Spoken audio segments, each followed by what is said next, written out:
Welcome back everyone to my round 3 recap from Biel. I just finished a game against Dr. Adocchio, and this is the first opponent so far for me this tournament who is not a junior. My first two opponents were under the age of 18, very underrated kids. This opponent, I think his FIDE profile says he was born sometime in the 1960s. But we're going to see that he's still a very strong player, and this was definitely a really interesting and hard-fought battle. Now, this game featured some cool opening preparation, which we'll get into. But let's start with the first few moves. He played d4, and I played d5. And I noticed in his first round game, he played the Queen's Gambit declined exchange variation. So I just opted to repeat what he did in round 1. But I played a slightly different and slightly offbeat variation after c6, pawn e3. I played the 5th most common move here. If we see in the database, most common moves are bishop e7 and bishop to f5. But I played the move bishop to d6. And if you follow my content closely, or if you watch like my previous recaps or watch me play online, you'll maybe know that I've played this move a lot in the past. And I'm actually working on a course that's going to cover this line and basically a whole repertoire for black against d4. So I've been studying a lot of lines in this variation recently in preparation for my course, but also just in preparation for various opponents. And this is not so common because it does look a little bit awkward for black to leave the pin against the knight. But this is a more active way of playing, and we're going to see a lot of just active potential for black going into the middle game. So he played very naturally, bishop d3. I play h6, bishop h4, castle, and queen c2. So this is still very much within my realm of preparation. I play rook to e8, which is basically the most flexible move, putting the rook on the half-open file, and essentially waiting to see how white wants to develop. And the two main moves here are knight f3 and knight to e2. He did start taking a little bit of time before making his next move, so I had the sense that he was not in any specific opening preparation.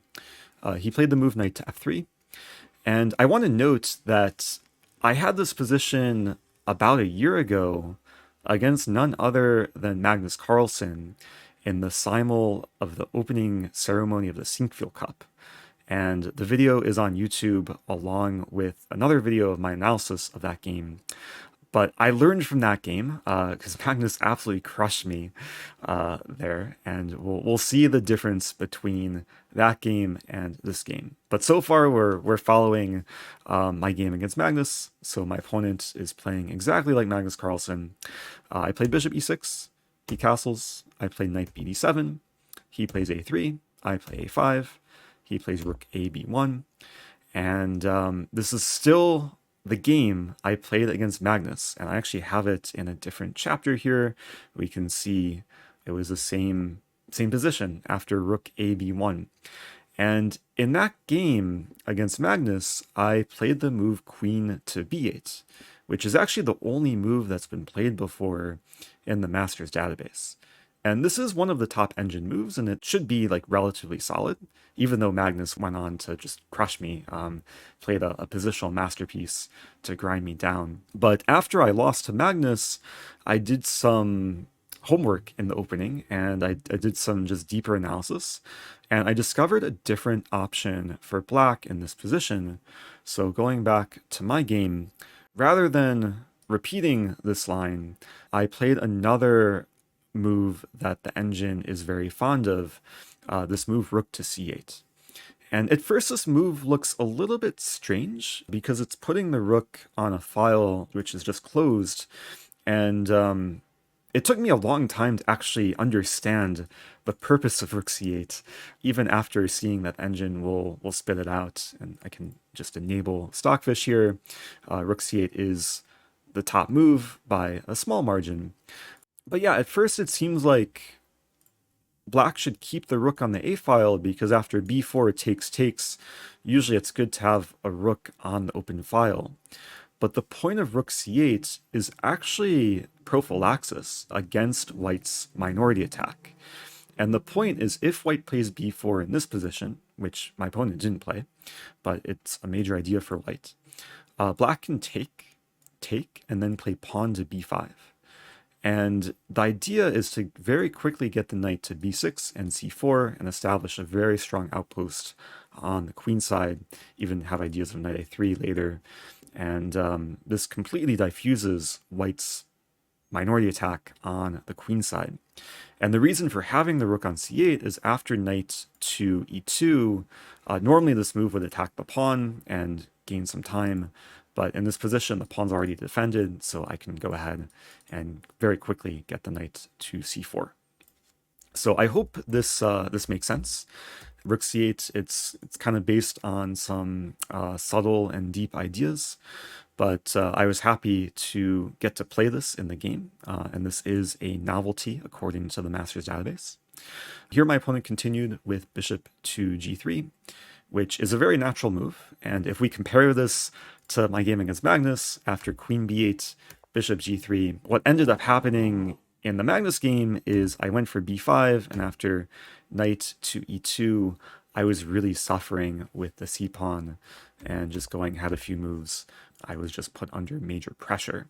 So going back to the game I just played, I had no worries at all. I took on g3, and after h takes g3, rather than playing b5, which is a very playable move here, I decided to start with a different idea, knight to g4. And this takes advantage of the fact that white no longer has a pawn on h-file, so h3 is not possible, and it's very difficult for white to kick the knight away, because if ever white gets in the move f3, that would seriously weaken the e3 pawn. So this is, I guess, what we can call a pseudo outpost that is very difficult for white to remove. And knight g4 just opens up some attacking possibilities on the king side. For one, there's ideas of h5 and h4 and trying to break down white's structure. And another idea is to eventually get my queen to h5. For the time being, it's very hard to actually get to the square safely, but if I do get to h5, then there'd be long-term issues for white with h2 square. So from here, my opponent played pawn to b4, which is a very natural way of continuing. He's trying to eventually get pawn b5 and try and just weaken my queenside pawn structure. And in this position, I took a little bit of time because originally I wanted to play pawn b5 right away and have the same idea of knight b6, knight a4. But the issue here is white has the move a4. And I'm pretty sure that this is a little bit uncomfortable for black because b5 is now attacked 3 times. And I was taking some time to calculate, like if I take rook takes, I could attack the rook with queen a5 or queen e7, but after rook b1, I think white is achieving everything he wants on the queen side, and if I have to take on a4, then I'm left with the backward c-pawn, and my knight is not getting to the c4 square. Even if it could get there, it's not well enough supported. So going back, I did not play b5, but I rather take on b4 immediately. And at first I was a little bit worried about rook takes b4 to hit the b pawn, and if I play b5, there's again a4, and we actually transpose into the line I just showed. But then I realized if rook takes b4, I have a nice idea of playing pawn to b6. And the point here is I'm not committing to b5, but rather going for the expansion with c5. And if I'm able to get c5 in on the next move, then the structure is actually very solid for black. Even though the b-pawn could be a target, it's very well defended. And it's very hard for white to stop pawn c5. And then eventually I can get in c4, or maybe in some cases open the c-file, try and exploit the queen on c2. But probably for this reason of b6 after rook takes b4, my opponent took back with a pawn on b4. And only now do I play pawn to b5, because now there's no more worries about white basically destroying my pawn on b5. And I'm setting up the same idea of knight b6 to c4, and the rook is already well placed defending the backward pawn. So after he plays knight e2, he's not actually attacking the pawn, and I'm happy to play knight to b6. And we're on move 17 here. Let me actually hide the notation to avoid spoilers. But pretty much up until this point, I was relying on not necessarily specific opening preparation, but it was a lot of prepared opening ideas that all came into play. Like I knew this idea knight g4, I knew the idea rook c8, b5, knight b6, and knight c4. So it is nice to be prepared beyond the opening and well into the middle game. But having said that, the position is still very tense, and we're just past the first stage of the game. And I knew that this position is going to be very much of a fight because white has a very solid setup, and things are about to get very tense in the position. So he plays knight f4, hitting the bishop. And now I do have to be careful with ideas of white taking. And if I were to take back with rook, there's all these bishop f5 ideas that I did not want to deal with. I was calculating knight c4, but I didn't go for this because white can take. I'd have to take back with the f-pawn, and then takes, queen g6, hitting the knight. Basically, I saw this line and just thought it doesn't look that great. Maybe it's playable, but instead of allowing knight takes e6, I just drop my bishop back to d7. And even though the bishop doesn't look so happy in the position, it does reinforce the pawn on c6, and it's no longer a target on e6. So he continues with bishop h7 check, which I knew is an idea in the position, basically forcing my king to either f8 or h8. I played king h8, and then he plays bishop f5. So it was a nifty point to maybe slightly make my king on a less desirable square. And now he's going for some trade. And even though it looks like he's trading off a good bishop for my bad bishop, he is trying to perhaps weaken my pawn on c6, maybe also just simplify the position. So I go ahead and play knight c4. And if he wants to trade, I might as well let him decide whether to take my knight or my bishop. He took on d7. I took back with queen. And things did simplify a little bit, but now it's a game of the horsies, the knights. And I was already feeling good about my knights on c4 and g4. I should note I am threatening knight a3, so white has to be very careful here. He played the move queen c3, so not blundering the fork. Here I play queen f5, so I'm having ideas of eventually bringing the queen to h5, and especially if he plays knight d3, then I can play queen h5 and just have more attacking potential on the king side. So he took a bit of time here, and he played rook to a1. I do want to note that he was taking just a bit more time than me. It took about 7 minutes to play this move.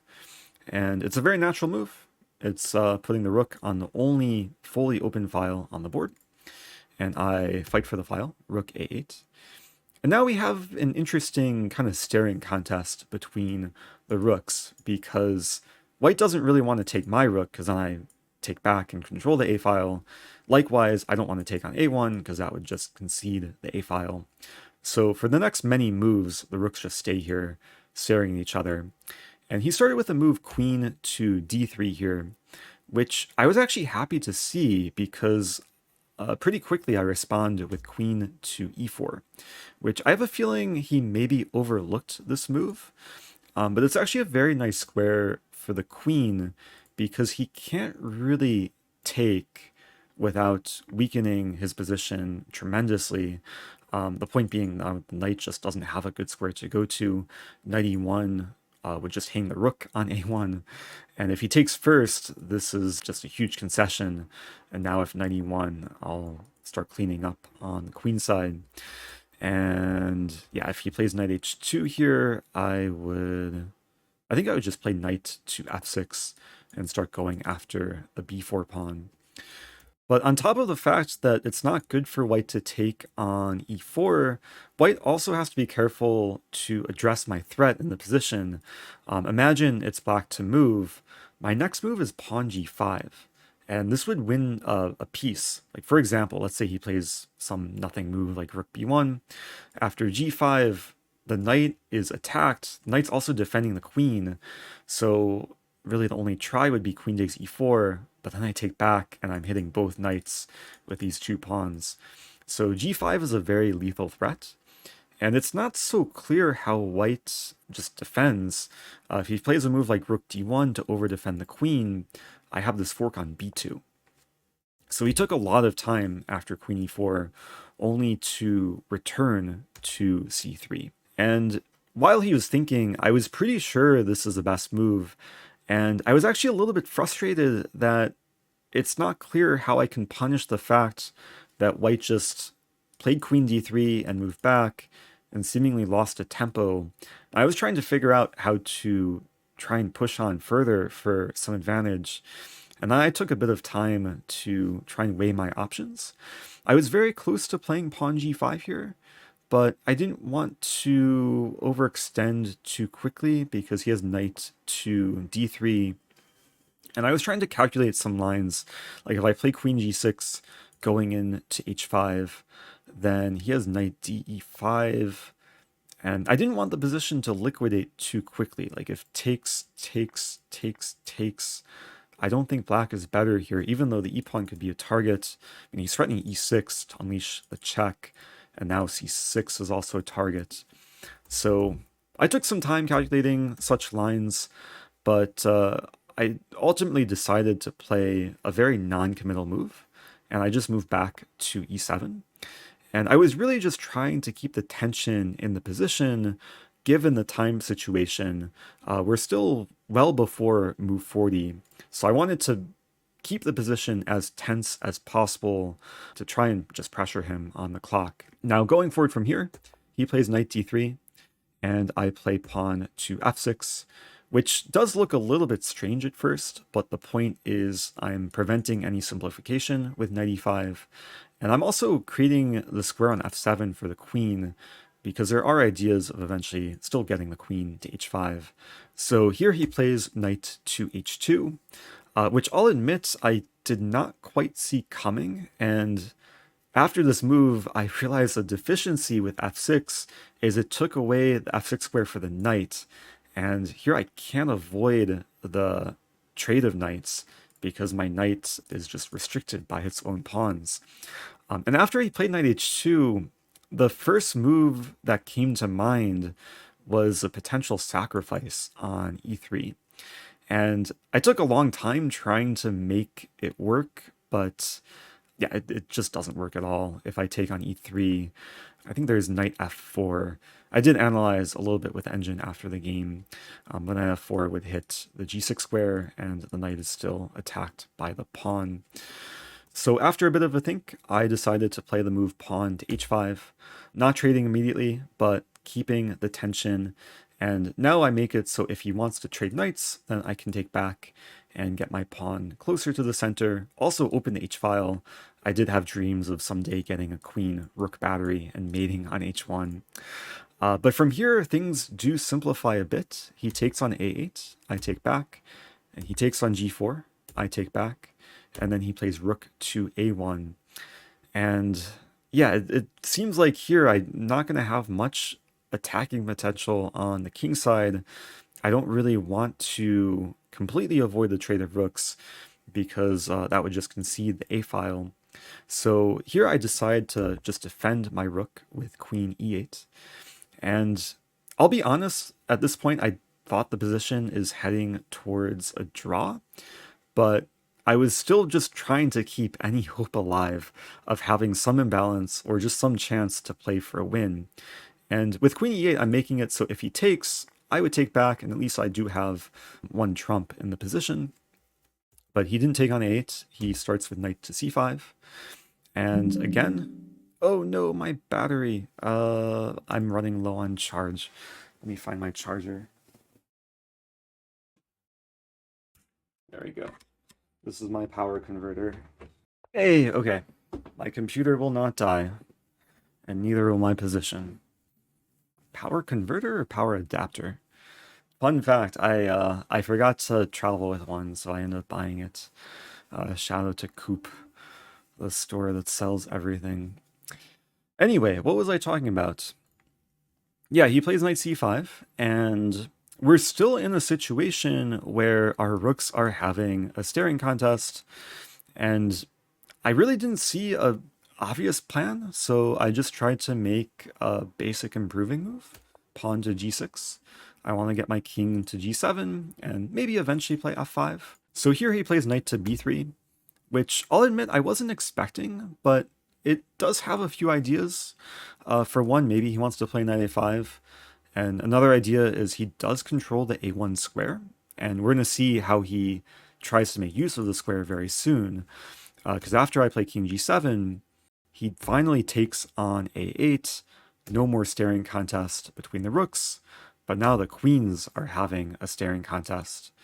And I think when he went for this line, he may have missed my next move. And I was very, very happy to play the next move, queen to a4. Keeping the queen staring at the white queen, but now putting a ton of pressure against the knight and the pawn. And on top of this, he's getting pretty low on time, and we're still, what move? Move 35. So he has 5 more moves to make before getting the extra 50 minutes. And here he took a lot of time. Like, he took most of his remaining time to play his next move. And his next move turned out to be just a very bad mistake. He took on a4. Now, to be fair, it looks pretty grim for white because really the only other move to choose is queen c3, after which I was going to play queen a3, and it seems very close to just zugzwang in this position. The knight's pinned to the queen is tied down to defending the knight and the pawn, but somehow the engine says this is okay for white. And maybe before I show what happens in the game, I'm just curious. The engine will say, yeah, white's not losing, but it's uncomfortable. And actually the crazy thing here is the only playable moves are king h1 and king h2, because king f1 runs into the tactic queen takes b3, oh no my queen, but oh yes my fork. And yeah, this should be winning. Although I was calculating this line during the game, king e2 takes king d3, but the knight is gonna survive, like knight c1, and then if here I move here, oh, it's a funny line, here, and then I can come to h3, and it should be a winning king pawn ending. Anyway, going back, yeah, he'd have to play like a nothing move, and I thought there'd still be like very good winning chances somehow. Like maybe I get my king to defend the c-pawn and then maneuver my knight. Yeah, I'm sure this requires more engine analysis to see if it's actually winnable for black. But let's go back. Let me show what happened in the game. I played queen a4. He took. And the reason why this was a big mistake is after I take back, I get the outside pass pawn, I hit the knight, and yeah, it only gets worse for white from here. After knight to c1, there's a very nice move for black, knight to d2. And it's possible that he overlooked this idea when he took on a4, but now the issue for white is the king can't easily come in, and I'm just ready to walk in with my king. The knight is always basically tied down to preventing my pawn from queening. So here he played the move pawn f3, like what else to do? But this just loses a pawn after takes, and after king f2, I played knight to d2, and this was move 40, so he did get the additional 50 minutes. And once I played knight d2, I got up from the board and started walking around, anticipating that he would take a long think and maybe use a lot of time to try and figure out how to salvage the position. But at some point as I was walking around, he waved me down from the board, trying to get me to come back because he wanted to resign the position. And I felt a little bit bad that I was not at the board when he was ready to resign. But I came back and we shook hands, and he was very friendly after the game. And to be fair, the position is completely lost for white. The problem is that my knight's coming to e4. So if he tries to walk towards the queen side with the king, I would play knight e4. And if g4, then I think I would just play king f7. And if he ever plays king d3, I have knight f2 winning the g-pawn. Otherwise, I'm going to start walking to b5. And there's really not much to do for white. So the game ended exactly on move 40 after I played knight d2. And I think overall it was a pretty clean game on my part. And I actually want to show the engine analysis of this game. For those that use Lichess Study, if you ever want full engine review of the game, you can click this button and request computer analysis, and it will do some crunching. But I checked on the official broadcast, and it was pretty much a perfect game on my part, according to Stockfish. We can see here no mistakes, inaccuracies, or blunders. 98% accuracy overall. Sometimes you have to take these stats with a grain of salt, especially because the engine doesn't reflect the whole story of the game, given what the critical moments are and what the time situation is. But it is interesting to note that my opponent really just made one clear blunder, and that's all it takes to lose a chess game. Chess can be very unforgiving in this regard. So anyway, yeah, I should be happy with my play today. I do want to thank Magnus Carlsen for destroying me in this opening about a year ago and giving me the motivation to study the opening even more deeply and come up with this novelty rook to c8, which worked out quite nicely today. So I'm currently 1.5 out of 3. It was a tough first couple of rounds, but I'm happy to at least show some good form in this game. And do stay tuned for round 4, which will be tomorrow at 2 p.m. Biel time, 7 a.m. US Central Time. Be sure to check out the Twitch channel, twitch.tv/IamRosen, where Jonathan Trantz, aka Vampire Chicken, has been doing commentary. He's been doing an amazing job, always full of energy, even after the 4 or 5 hour games. So do show some support, and I'll be back soon. Stay tuned.